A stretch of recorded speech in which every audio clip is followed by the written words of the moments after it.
What's up, guys? Welcome back to another video.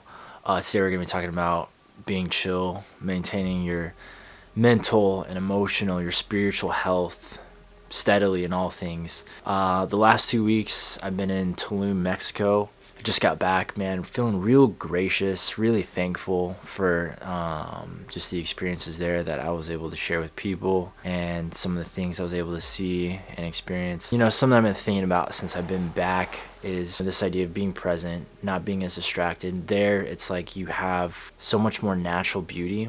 Also, you don't have very good phone service.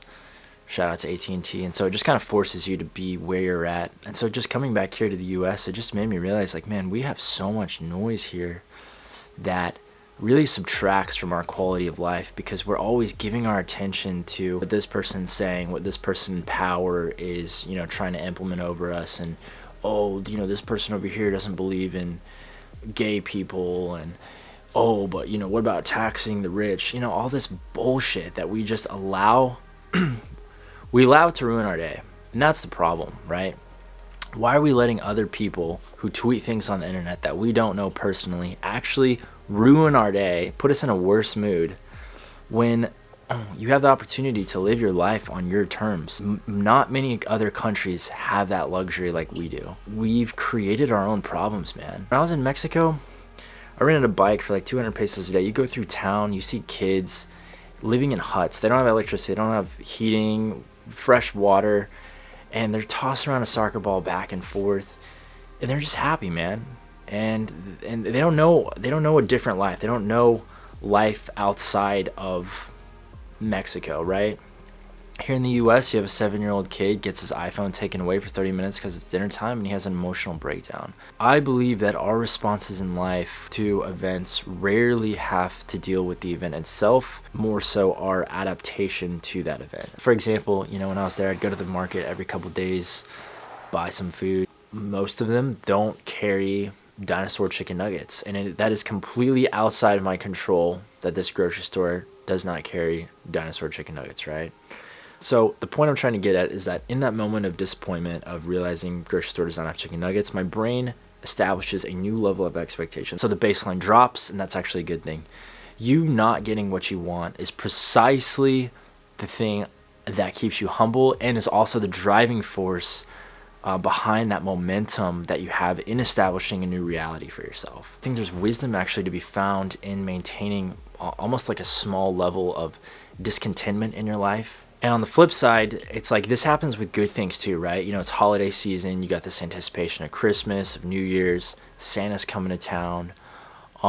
You're more engaged in a lot of like dopamine-inducing activities, right? Whether it's wrapping gifts, Christmas caroling to your neighbors, riding in a one-horse open sleigh. But then it's like, what happens after the new year?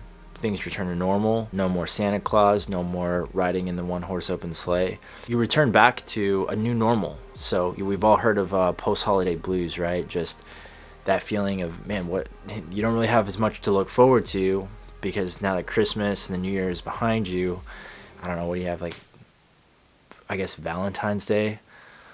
What if you're single? Then, I don't know, St. Patrick's Day, you look forward to getting pinched, I guess.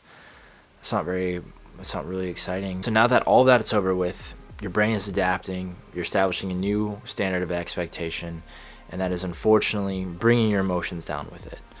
So is it a bad thing? Not necessarily. It's part of the human experience to have those emotions. But let's say something more severe happens, right? Instead of the holiday season being over, you lose your job.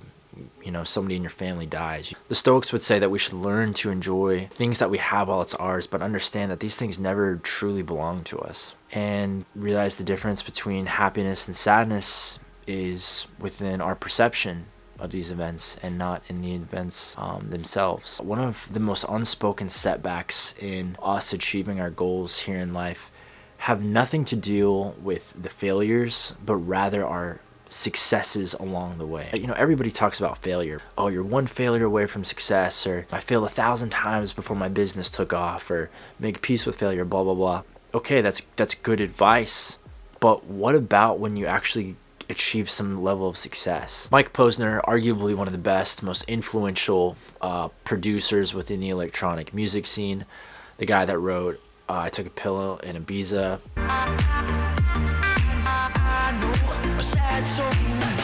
In this interview, he's talking about how he got used to being famous, more recognition, stardom, social media took off, brand deals, things like that. After a while, things started to not as, like, he was creating, but it wasn't doing as well as he did before.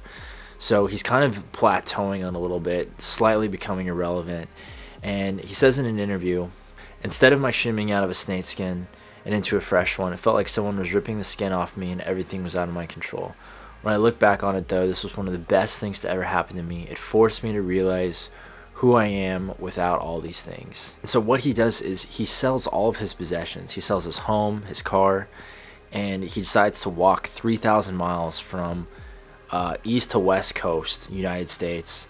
And midway through, he gets bitten by a rattlesnake, gets airlifted to a hospital, is in the ICU for 5 days. Doctors are telling him that he might lose his leg. His philosophy, man, was just mind-blowing. He says you have to have a no matter what clause in that contract with yourself. I'm going to complete this no matter what. And what's interesting is when you have that mentality, man, you don't have to make decisions along the way because you already know beforehand what you're going to do in those situations. Because there's going to be a time in your life where hardships and trials are going to show up right on your front door. And you want to have established a history of being resilient within those places of suffering that you've voluntarily put yourself in.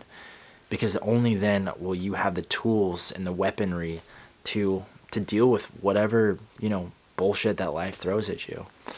So anyways, guys, that's all I got. I hope this video helps, encourages you. And until next time, thanks for watching.